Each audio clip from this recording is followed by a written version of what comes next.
We are live. At least that's what it says. It is from Ross-Ade. Two of us in Ross-Ade Stadium's press box. Tom Dienhart down in the bow. Are you in the bowels of the Kozic or Mackey Arena? I'm in the Kozic Football Performance That's Complex. right. That's where post game is. So yeah, I'm actually in the football meeting room right now, standing where I'm sure all the coaches speak to. Listen, guys, we got to go out there and fight, win. So I'm right at the podium, guys. so you've got right now. So you have got your Newt Rockne speech all ready for 2 weeks from now. Purdue's going to need that. Yeah, there you go. Well, this is a Saturday simulcast, and we're off to a roaring start, which is great. We are live on YouTube Live, which is a good thing, and that means that we have to behave here. Following Purdue's 49-0 win over Indiana State, I guess we'll determine how impressive it was. It was relatively impressive, at least with the exception of the penalties, maybe. But again, a good opening win. First shutout for the Boilermakers in an opening day since Purdue-Syracuse 2004, I believe it was, at 51-0 game. Union Club Hotel, the sponsor, we appreciate them. Boiler Up Bar, 811 Bistro, Tom Dienhart, and Mike Carmen. Who knows? They may get gift certificates to the new spa so they can have their nails done and a little massage. Be ready to go. Okay, Tom, I'm going to start with you. Just the whole, you got nice fingernails. Boilermakers, it's hard to find fault. I mean, the penalties kind of came in a flurry, and I know you guys may have seemed to me, at least from my perspective, the one roughing the passer seemed to be a little bit nutty. But overall, what your impressions of the Purdue's win? Yeah, no need to bite your fingernails today, right? Yeah. No real nervous moments. And, Ryan Walters said as much in the post game. They expected this outcome. And, I said going in, it wasn't a big revelation. You guys probably said the same thing. Purdue didn't just need to win. I think it needed to send a statement or really dominate an opponent it was supposed to dominate. And it certainly ended up doing that, right? It got off to a bit of a few fits and starts here in the first half. It was 21-0. Felt like it could have been more. There was a turnover in the second quarter or first quarter by Drew Bibber. But Purdue was moving the ball liberally. They were dominating both sides of the ball, and they got that big separation later. So, again, I think mission accomplished, right? Yeah. They dominated these guys. They did what they were supposed to do. They came out of this thing apparently pretty healthy, right? Yeah, it seems like it. Now to prepare for Notre Dame. So they have to be very pleased, right? All right, the three of us, if we had baseball mitts on and baseballs, I know, speaking for myself, could not complete 24 of 25 tosses to each other, I think. So the fact that that's damning Mike Carmen and Tom Dienhart and your ball catching abilities. But my point is 24 of 25, Mike, was impressive, and impressive to me because maybe the attention to detail. You're going to see a drop in there somewhere. There were none of those. Maybe the one, I don't know, Tom, in postgame or Mike, whether it seemed like Jamal Edrin had that ball, could have caught that touchdown pass, maybe have lost it in the sun, so to speak. But really almost a perfect performance by Hudson Card. Yeah, I mean, in some respects, it was a glorified 7-on-7 drill. Yes, it was. That you do in the summer, but you still have to play pitch and catch. And you just like the execution of it, the timing. Hudson got the ball out of his hands quick. He had time. I mean, Indiana State was helpless to defend whatever Purdue was trying to do. Mm-hmm. But this was all about Purdue's offense, getting off to a fast start, building something out of this game that they can take into the rest of the season. I mean, we all know what's ahead from a competition standpoint. We all see the schedule. We know that it's not going to be like this every week, and they're going to have to work a lot harder and be more precise. But it was also a carryover for Hudson from what he did at the end of last year in his 2 starts. I think he's got, 10 touchdowns, no interception in his last 3 starts. You go back to last year. So, maybe, this is a sign that he's ready to take that. And he's got more weapons, this year. And I loved how he used the tight ends, got them in space, got them in the middle of the field. I thought that was big. And I think that could be a big part of what Purdue can do offensively this year. They're going to have success is to utilize those tight ends. It's a talented room.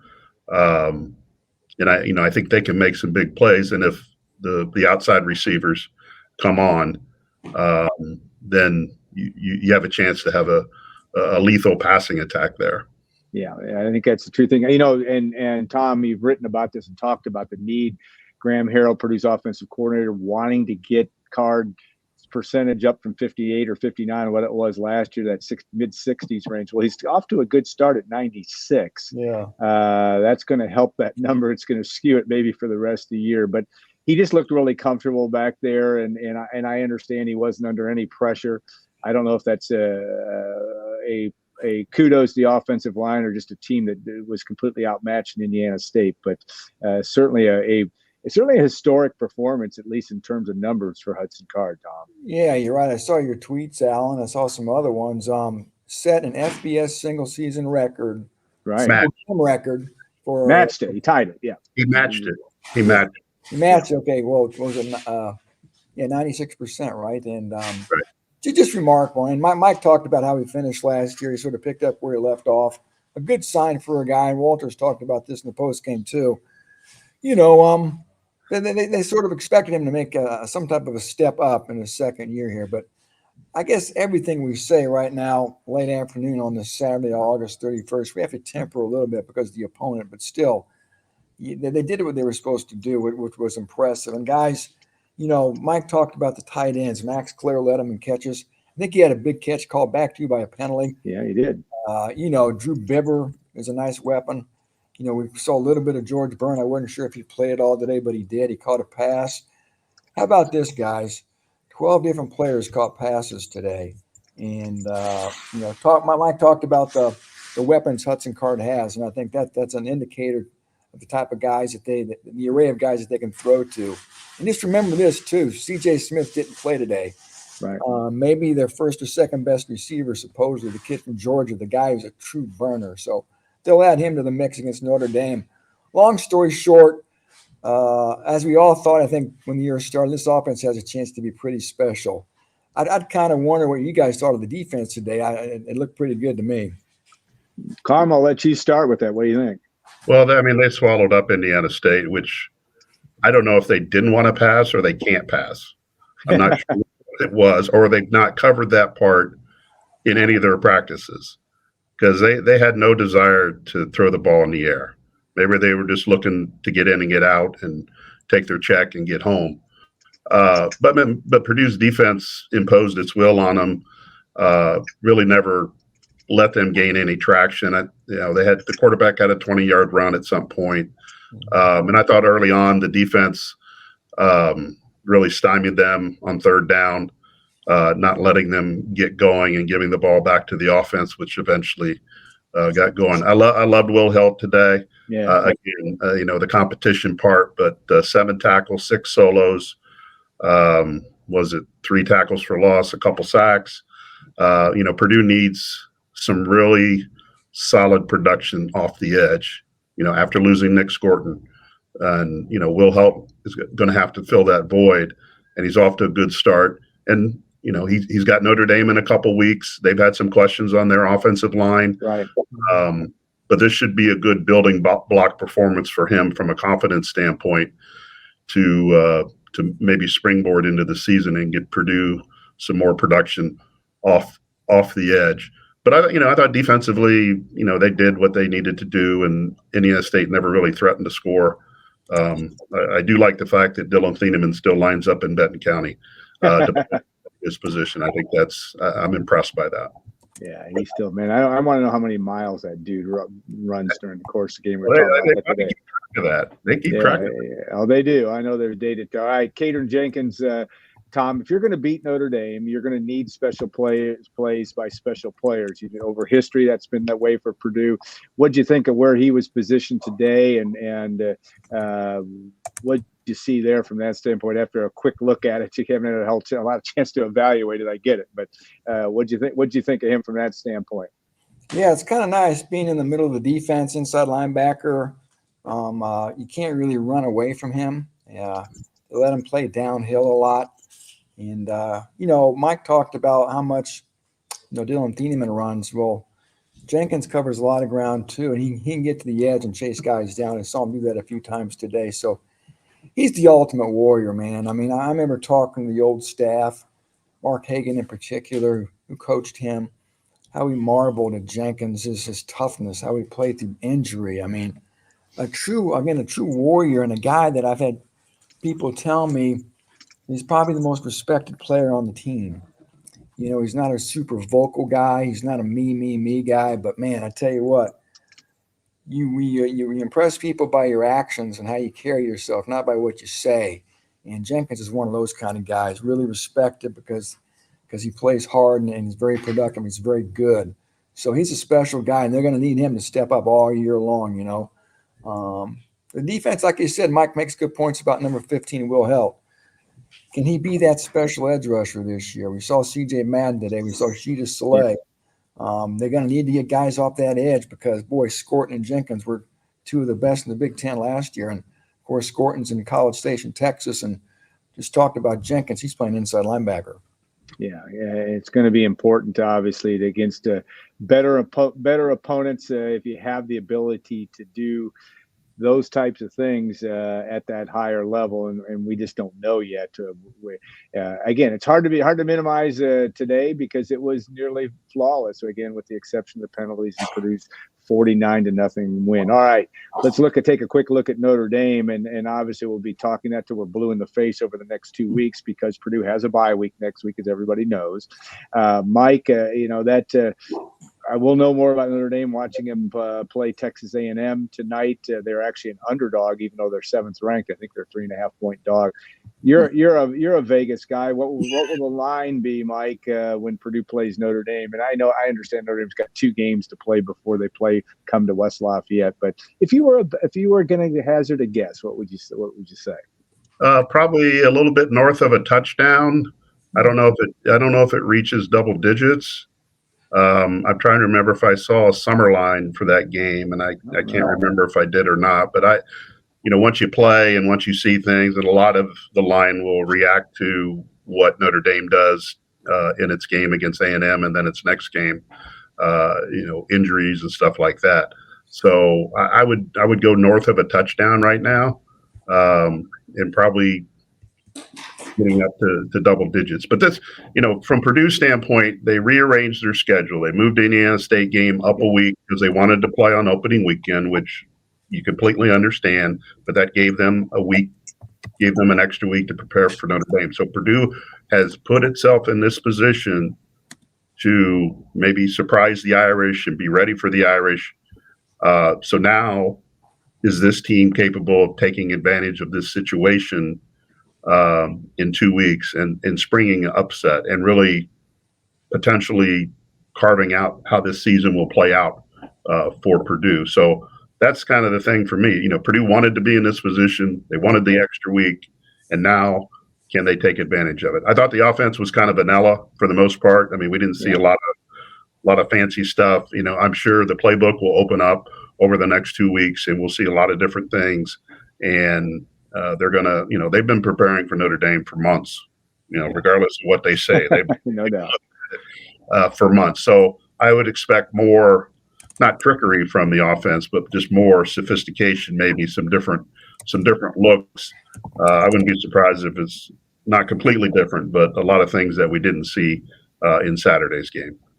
No opponent in Purdue history, Tom, has meant more really to Purdue's ascendancy in football than Notre Dame, and Purdue's ability to beat Notre Dame in certain times and play Notre Dame, what they played every year, from 1947 to 2014, right? So that's a huge thing. But as you look at through the lens of looking at it 2 weeks from now and not having seen Notre Dame suit up this year, what's your early take on that game? Yeah, it's a team that I think has some questions. I think especially defensively, and they have the new quarterback from Duke, Riley Leonard. Yeah. Last year they had the kid from Wake Forest who was pretty good. And here comes Riley Leonard, who can pass the football, and so I think he's a veteran. He's put a lot of ball down in Durham, North Carolina. So he gives him a nice player under center. They're always big and physical too. They want to run the football. And just a great way for Purdue to get to measure itself, right, guys? Notre Dame's coming to West Lafayette for the first time, I think, since 2013. The place is going to be packed. I think it's a 3:30 kickoff. So we'll see. It doesn't seem. I know the ranking is lofty for Notre Dame right now. We'll see how good they are. People will ask me in chats all the time if there's one game maybe Purdue can pull an upset. Could it be Penn State? Could it be Oregon or could it be Notre Dame? I was talking about home upsets. And obviously, Notre Dame's the one team I think we all would agree Purdue probably has a better chance to knock off.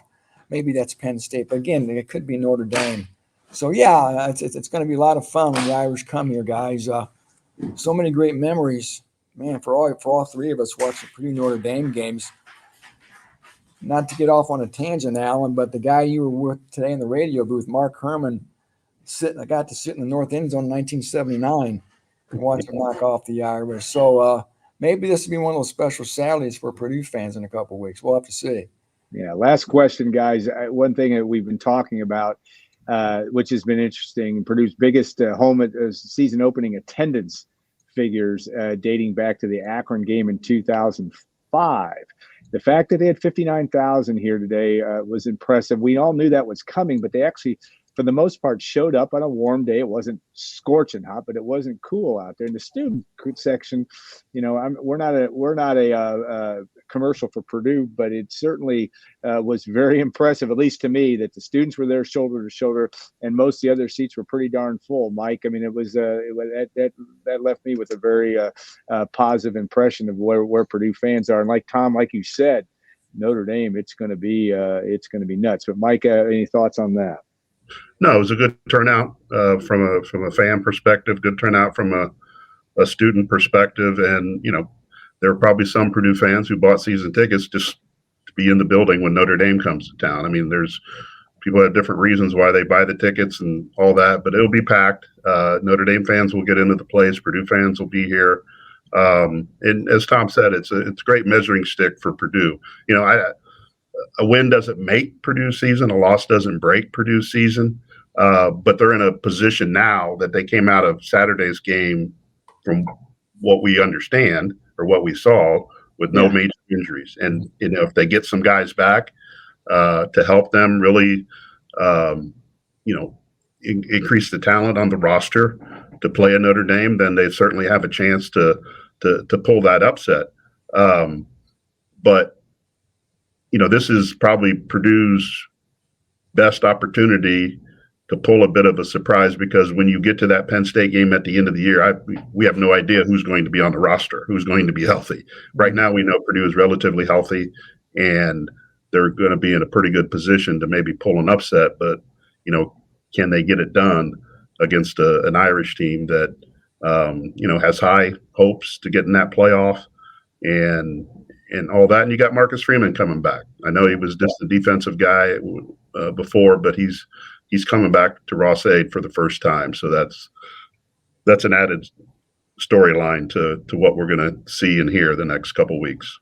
Yeah, Penn State could be very well be playing for its playoff life by the time it comes here on November 16th. That's going to be a deal. Last word, Tommy, on the attendance, but also today's day. Wrap it up for us. What say you in terms of great crowd, certainly, but how does that position Purdue for that game 2 weeks from today? Yeah, Ryan Walters made sure to give a shout out to that crowd. It really is remarkable. You got a team coming off a 4-8 season. You have a team littered with a lot of new faces. I can't tell how many times people have come up to me and go, I don't know any of these guys on the team. Yeah.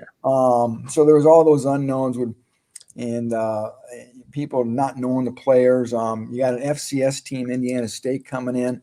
Doesn't matter. A noon kickoff. Doesn't matter. I mean, that was an impressive crowd today. There's no doubt about it. And like I said from the jump when we first started this stream, was Purdue did what it needed to do. Mission accomplished. Didn't just win, was impressive in doing so. And obviously the big headline's Hudson Card, right? That's going to be the one that screams the loudest on a day when a lot of people could scream loud. And to a lesser degree, I think Mike pointed out maybe the guy who played well that's not going to maybe be acknowledged as much, that being Will Helt. Yeah. Tied for the team high with 7 tackles. Mike talked about the 2 sacks, 3 TFLs, and the need to have that big edge rusher. And everybody's pointed to him all winter. So that's going to be the guy. And he certainly had a good first start, didn't he? Yeah. So just a lot of but people are got to be pleased on that staff and in that locker room. But they all know, Ryan Walters said this too, guys. The season gets for real was how he put it. For real now. And this is where I say too, the heavy lifting starts. And this is where you're going to earn your money. This is where you're going to earn your reputation. But they at least set the table. And they're going to get Nyland Green back next week, C.J. Smith, maybe a few other guys, Corey Smith, their left tackle. So that they should go into that game in a couple of weeks, maybe fully loaded. All right, guys. Appreciate your time. A lot more to come on goldenblack.com. Mike will have a little post-game wrap on the message boards. Tom's got a lot more covers. A lot on Sunday also as we evaluate not only this game, but look ahead. Brian Neubert, too, will be writing a column, too, so we appreciate that. Chad Cocker's photos, who could forget that? They're up there as well. So have a great rest of your Saturday. Thanks for watching and listening, and we will be back in 2 weeks after Purdue Notre Dame, and we'll give you as much enlightenment then as we did today. I think that's pretty clear, but that's a guarantee. Some people said I've guaranteed a Purdue win over Notre Dame. I didn't do that. I would never do something like that. Let's go to the yeah, okay, all right. I said if we're gonna pull one, then, right? We'll be like Deion Sanders. We keep receipts. Oh yeah, okay. Yeah. Oh, I didn't hit the recording button, right? Yeah, that's true. Okay, it's on tape. All right, guys. Have a great one. Thanks again for everybody for watching and listening, and thanks to the Union Club Hotel. Happy Saturday, everybody.